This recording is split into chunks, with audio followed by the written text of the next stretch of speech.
Guys, I understand when it comes to talking about tax policy that most of you would rather shave your head with a cheese grater while chewing on tinfoil. But trust me on this.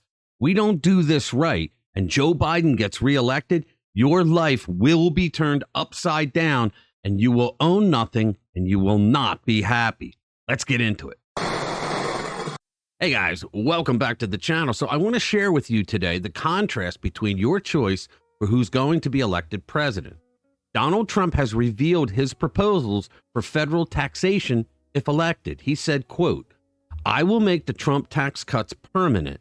You know they expire in a year, and we will cut your taxes even more than that," he said in a speech in North Charleston, South Carolina on February 14th, 2024. Trump established a clear direction for taxes: down, lower, less. But let's talk about the dark abyss of Biden's tax agenda. It is a sinister plot that'll leave you questioning the very fabric of the American dream. Now, brace yourselves, because this one's a real doozy. Our beloved commander in cringe, Joe Biden, has made it crystal clear that he intends to slap Americans with a whopping $5 trillion tax increase. You heard that right, folks. $5 trillion with a T. Biden's tax increase plan includes a delightful array of tax hikes that'll make your head spin.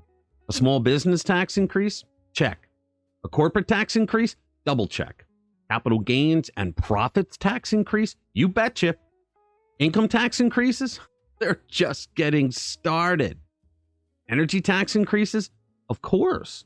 Let's not forget the best of all, an additional death tax, making it 2 separate death taxes, because why not? Biden proposes jacking up the corporate income tax from 21 to 28%.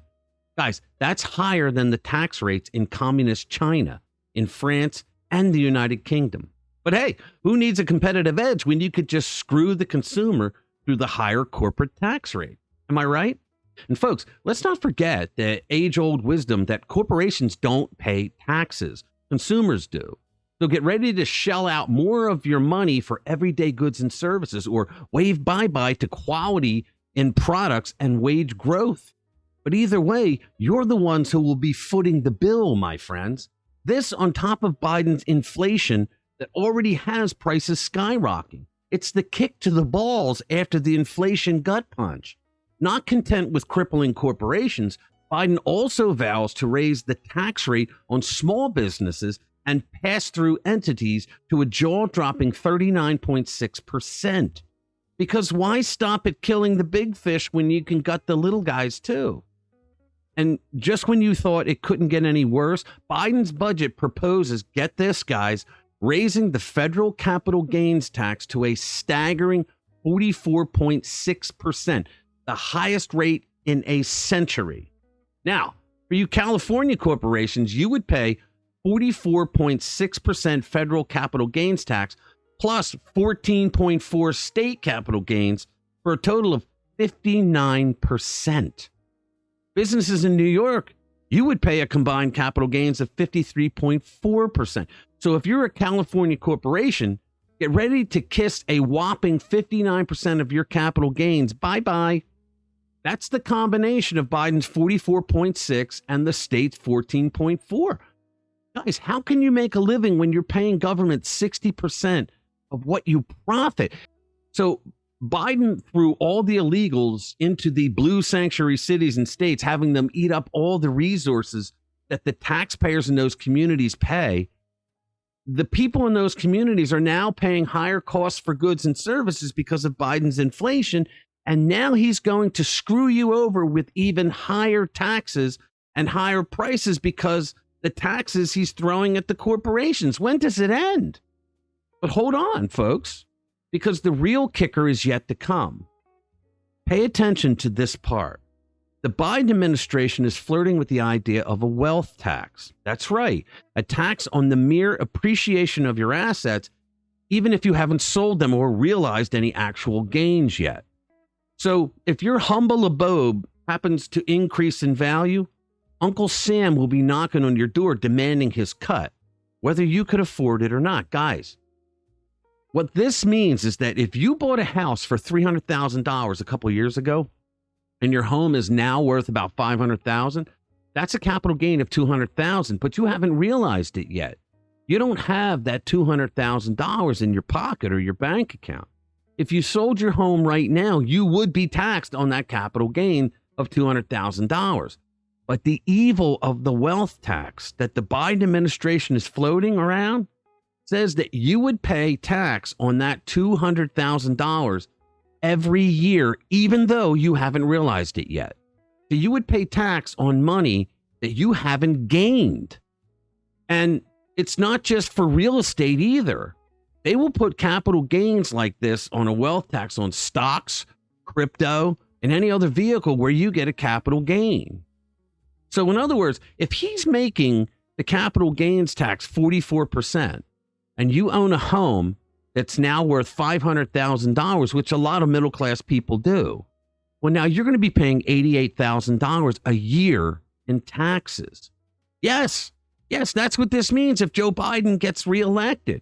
And let's not forget the ominous specter of the Great Reset, a dystopian vision of the world where you will be forced to sell off your hard-earned assets to the rich elitists, only to lease them back and live as their literal tenants.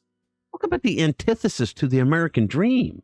And if you dare to sell your property after years of paying this wealth tax, they'll still tax you on the capital gain from the sale. It's a never-ending cycle of taxation, guys, designed to bleed you dry at every turn. But you say, come on, Rich, Biden's not going to do that. Really? Well, he's not stopping right now. Oh, no. He's already implementing trickle-down taxation by imposing a stock buyback tax that'll hit your 401k, your IRA, and even union pensions. And he wants to quadruple it from 1% to 4% in just 3 years. Talk about a slippery slope. Let's not forget Biden's embrace of the global tax cartel and OPEC of taxation, if you will, where our corporate income tax rate can't dip below a certain level. So much for American competitiveness and keeping jobs on our shores, right? Biden's budget also proposes a levy on activities he just doesn't like, starting with Bitcoin mining. And once that Pandora's box is open, who knows what else will be targeted? Gas stoves, gun manufacturers, conservative social media companies. The possibilities are endless, and none of them are good for your wallet. And don't think that the goofy cult of climate change isn't going to get their due. Let's not forget that the carbon tax during Biden's second term is a go. After all, Biden, Harris, Yellen, and even Pete Buttigieg, they've all voiced their support for such a tax. And with all but 10 House Democrats voting against a resolution opposing a carbon price, it's only a matter of time before this eco nightmare becomes a freaking reality. Now you know why Biden wanted to hire 87,000 new IRS agents. Because what could possibly go wrong when you give a bloated bureaucracy more power and resources, right? All right, guys, smash that like button if you think Biden's tax agenda is a recipe for financial ruin. Subscribe to the channel if you haven't already. Share these videos with like-minded friends who want to stay informed with what's really going on. Thanks for watching this video. I'll see you in the next one. Strolled up to the ATM, needed some cash, punched in my